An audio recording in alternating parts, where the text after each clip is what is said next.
பலன்பால். இது 3 பாலும் வந்து என்னது உயர்தனி. அக்ரிணையில ஒன்றன் பால் பலவி. சில உதாரணம் கொடுத்துருக்காங்க. ஆண் பால்ல என்ன இருக்குது?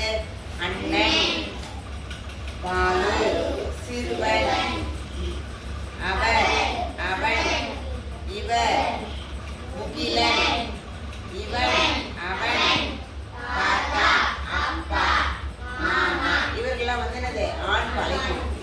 பெண் பால் பார்க்கும் பொழுது தங்கை, ராணி, இவள், மகள், கவிதா,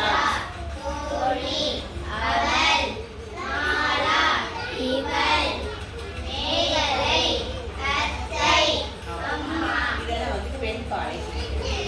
அதே போல பலன்பால் பார்க்கும் பொழுது விவசாயிகள், அவர்கள்,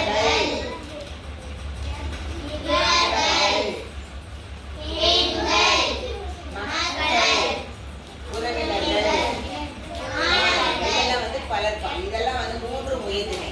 ஆண்பால், பெண்பால், பலன்பால் வந்து உயர்திணை. சரியா? ஒன்றன் பால் பார்க்கும்போது அது செடி, இது மான், மரம், புலி, நாய், மயில், காகம், மாடு, பந்து, நாற்காலி. இதெல்லாம் வந்து அக்ரிணையில ஒன்றன் பால். அதே போல பலவின் பால் பார்க்கும்போது என்னது? மலைகள், மரங்கள்,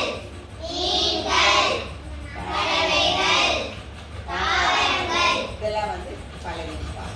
அப்போ பால் எத்தனை வகைப்படும்? என்னென்ன வகை?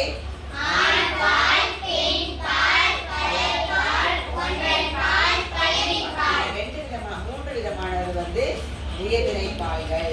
2 வந்து என்னது அக்ரிணை. புரியுதா உங்களுக்கு? இது வந்து நோட்டு நீங்க காப்பி பண்ணணும்.